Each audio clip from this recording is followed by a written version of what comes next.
Meu nome é Jaime Sandel e hoje eu vou fazer um vídeo respondendo a algumas perguntas de inscritos aqui do nosso canal.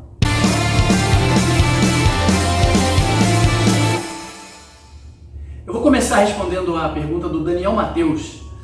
Ele é meu colega de profissão, médico veterinário, e aí ele manda uma pergunta dizendo como conciliar a vida profissional, a família e o karatê, quer dizer, conseguir continuar treinando o karatê com constância e conseguir evoluir dentro do karatê. Olha só, eu acho que a grande maioria das pessoas, realmente, quando passa por essa situação, estudo, trabalho, família, eu sou pai de 2 crianças, né? Eu tenho um casal, Fernando e a Ana, e eu sou médico veterinário, é uma profissão que me exige muito, exige que eu continue estudando sempre. Então, como conciliar isso? E como que eu consegui ser atleta de elite, mesmo tendo essa vida tão atribulada? E eu também sou professor de karatê. Então, como que eu consegui conciliar? Dar aula de karatê, ser médico veterinário, pai de família e treinar de forma profissional, que foi o que eu fiz para poder chegar no meu ápice, no meu auge. Claro que a resposta mais simples seria eu dizer obstinação, força de vontade, garra, seja como eu, mas não é verdade, porque muita gente mesmo tem força de vontade, garra, obstinação, mas acaba sendo atropelado pela vida. A vida às vezes passa por cima da gente mesmo, atropela a gente. Então o que eu fiz? Porque existe o ideal e existe o que eu fiz, então eu vou falar o que eu fiz. 2 fatores me salvaram minha carreira de atleta. Primeiro, treinar sozinho. Segundo, treinar em qualquer lugar. Vou explicar. Os atletas de elite, normalmente, o que eles têm? Uma estrutura muito boa. Tem um dojo bom, um tatame de qualidade, semelhante ao que ele vai encontrar nas competições. Eles fazem musculação, muitas vezes tem personal trainer para ajudar. Na academia tem um monte de companheiro de treino, 10, 20, 30 companheiros de altíssimo nível. Tem um professor técnico. Então, toda essa estrutura é o ideal. É o que os atletas de elite de MMA têm, por exemplo. É o ideal. Vários atletas de elite de karatê têm também isso. Mas muitos outros não têm. E eu sou um desses que não tinha estrutura nenhuma e que consegui, mesmo assim, ter um treinamento profissional. Então, treinar sozinho, como eu falei. Por que treinar sozinho é tão importante? Porque quando você treina sozinho, você treina em qualquer horário.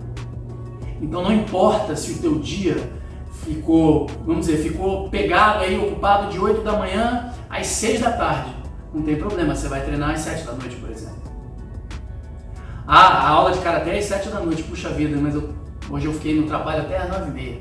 Tudo bem, mas de repente você pode treinar às 7 da manhã. Você pode treinar pouco antes do almoço, de 11 a meio-dia. Você pode montar a tua rotina de forma que sempre sobra ali 1 hora para você treinar. Pelo menos 1 horinha para você treinar. Então essa é a primeira vantagem de treinar sozinho.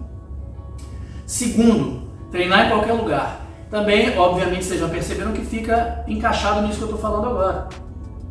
Eu criei uma série de treinos para todos os lugares. Eu tinha um treino que eu fazia na escada do meu prédio, que me ajudou muito a evoluir.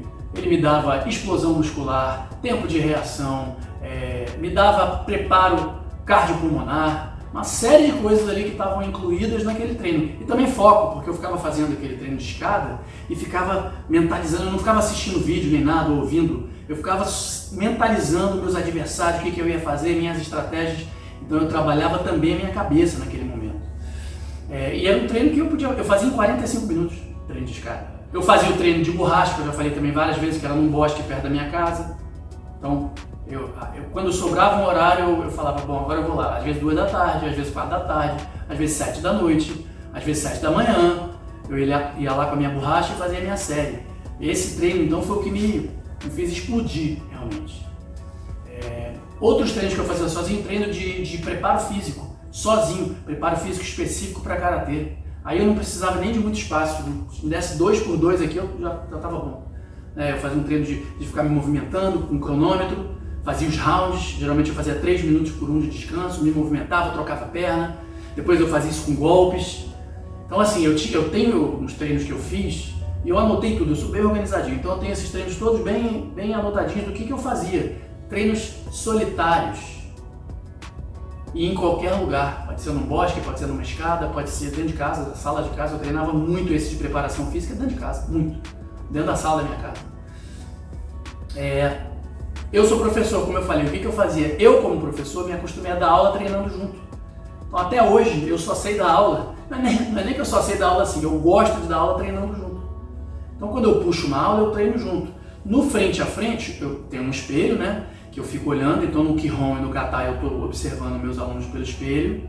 Então muitas vezes eu paro, me afasto um pouco e corrijo meus alunos. E na hora do frente a frente eu fico fixo e mando todo mundo rodar. Então todo mundo faz com todo mundo e sempre eu faço com todos os alunos do frente a frente. É a chance que eu tenho de, além de treinar, eu corrigi-los. E nessa eu monto o treino da forma que eu quero. Então eu às vezes fazia um treino só de DI, fazia um treino só de Gonosen, fazia um treino só de Gyaksuki Ladrão, um treino só de Maigeri. Então eu ia lapidando os meus golpes, lapidando o meu tempo de reação, e isso me fazia muito bem no pré-competição. Na verdade, eu era o meu próprio técnico, né? Porque quando você treina sozinho, você é o seu próprio técnico. E eu, pelo menos, ninguém é mais exigente do que eu. Eu me exigia assim ao meu limite e além do meu limite. E eu reclamava comigo mesmo. E quando você treina sozinho, você acaba ficando assim. Você se exige muito.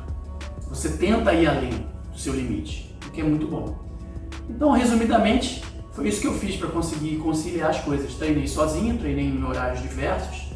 Não esperei muito dos outros. Eu não esperei muito dos outros. Pô, o meu professor tem que puxar um treino para mim especial. Poxa, hoje eu não pude ir na academia, então eu não vou treinar. Eu não fazia isso. Eu era o meu próprio professor, eu era o meu próprio técnico, eu fazia as coisas sozinho e no horário que dava.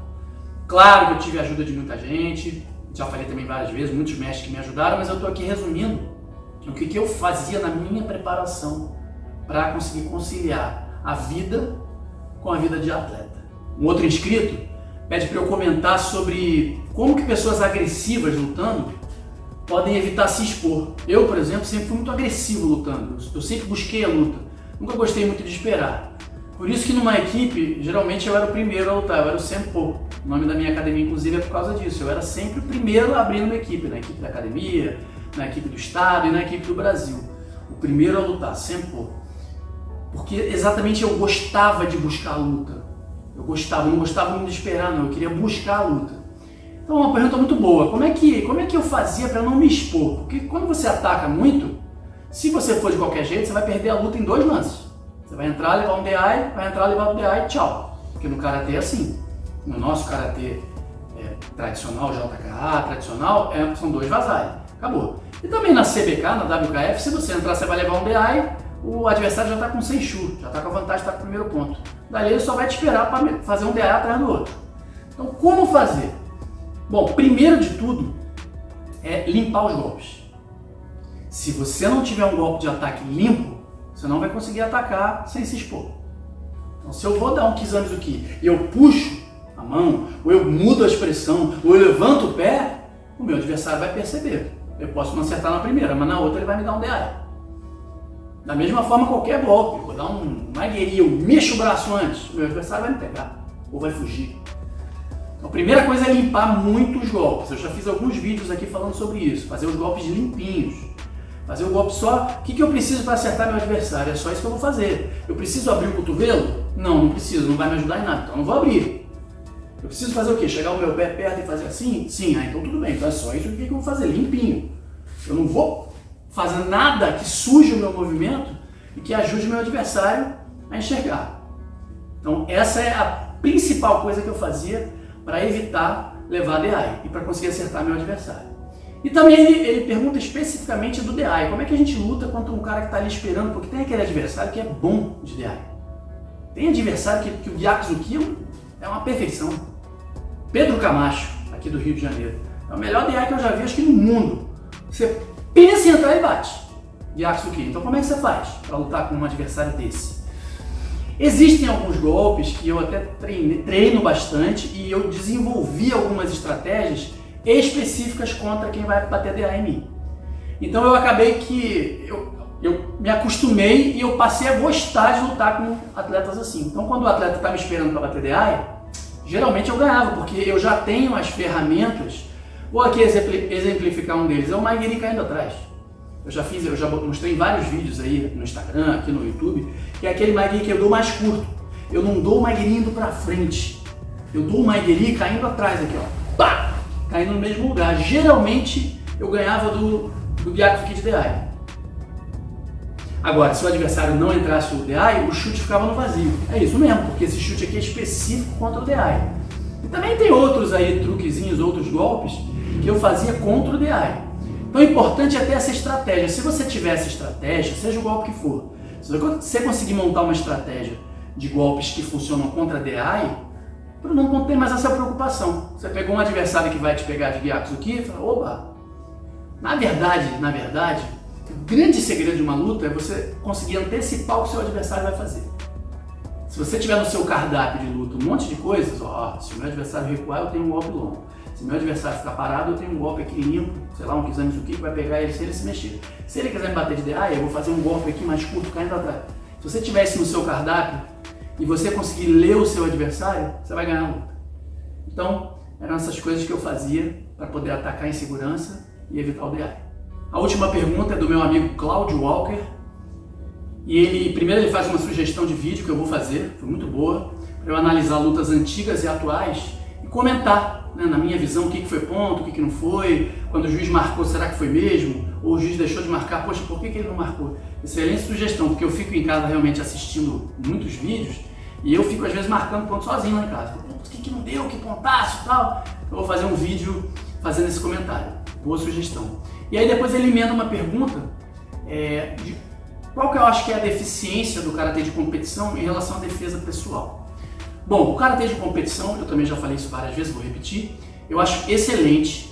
Eu não sou um detrator da competição, eu sou um defensor da competição, porque o que eu vejo é que os atletas realmente ficam um nível muito acima dos praticantes de uma forma geral. Você pegar um atleta de elite, ele realmente é mais rápido, ele tem um tempo melhor de reação, ele tem uma visão melhor por conta da experiência de competição. E mal ou bem é lá na competição onde vai ter um cara que vai querer arrancar a tua cabeça, de verdade. Então você tá na academia treinando no DI, tá todo bonitão lá, com a mão aqui, sei lá o que, puxando, tá lindo. Quando você vai lá na competição, muda tudo. É um cara que se você não conhece, que se mexe pra caramba, que vai meter a mão com toda a força na tua cara, que vai tentar queimar o teu golpe, o teu DI, quer dizer, é ali uma situação que se aproxima muito de uma realidade, um campeonato. Poxa, então quer dizer que tem tudo a ver com defesa pessoal. Não, aí que tem o lado da deficiência também. Então a eficiência é isso. Realmente para a defesa pessoal funciona muito essa parte da distância longa e desse primeiro contato, esse primeiro golpe. Porque aqui você está lutando contra atletas muitas vezes de elite e tem um tempo fantástico que vão tentar te acertar mesmo, vão tentar te derrubar, te jogar de cabeça no chão, bater na tua cara, te chutar com toda a força e você vai ter que se virar. Então, nesse ponto é muito bom, os atletas ficam um degrau acima. Só que o grande defeito é o Yame. Os árbitros param demais as lutas, isso é muito ruim. Na minha visão, até eu arbitrando, sempre que eu vou arbitrar um campeonato, eu chamo os atletas antes e aviso. Eu falo, ó, eu não vou parar não, hein? Eu não paro não, fica ligado. Essa coisa, eu já marquei vários pontos assim, o cara bate, vira de costas, o outro vem atrás e bate. E ponto. Eu não gosto de parar a luta. Mas de uma forma geral, os árbitros param muito a luta. Caiu no chão, para. E deixa o cara tentar fazer ponto. Tudo bem, se embolar, para. Mas não, geralmente caiu no chão, eles dão 2 segundos, para. Geralmente se agarra, para. Por quê? Deixa um pouquinho, deixa se afastar, ver se vai acontecer alguma coisa. Então esse excesso de Yame na competição, ele acaba criando no atleta um vício de fazer um golpe e parar. Fazer um golpe e parar. E aí alguns atletas vão além, né? Eu já falei da culpa do árbitro, da arbitragem da regra. Agora eu vou falar da culpa dos atletas também. Muito atleta faz o golpe e para tentar puxar um ponto para si, ele para. Então em vez de fazer o golpe, pau, se o árbitro não deu Yame da outro, ele faz, aí volta lá, comemora. E o árbitro às vezes está assim, ó, continua. Então isso é um defeito muito grave, essa coisa de bater e parar, bater e parar, bater e parar. Por causa do Yame. Para resolver isso, eu acho que as regras de todas as organizações de karatê por pontos, né, todas elas, poderiam mudar um pouquinho a regra, né, avisar aos técnicos e aos atletas, ó, A partir de hoje estamos mudando um pouco a regra, vão ter pouquíssimos IAME. Se o árbitro não falar IAME, continua lutando. Que aí você ia ter muito mais continuidade, você ia ter golpe, daí de repente o cara ia sair chutando, ia sair batendo, ou ia entrar e errar, sair, entrar e errar, daqui a pouco cai no chão, levanta, o outro vai dar a volta. Ou seja, ia dar muito mais continuidade, porque realmente esse é o maior defeito da competição, é onde mais se afasta da defesa pessoal, da luta da vida real. E na vida real, seja de um comitê, seja um sparring, seja um MMA, não tem IAME. Seja na rua, né? Não tem IAME. Então esse seria o maior defeito. Próximo vídeo eu respondo algumas outras perguntas. Quem quiser, coloque perguntas aqui embaixo que eu vou tentar responder todas.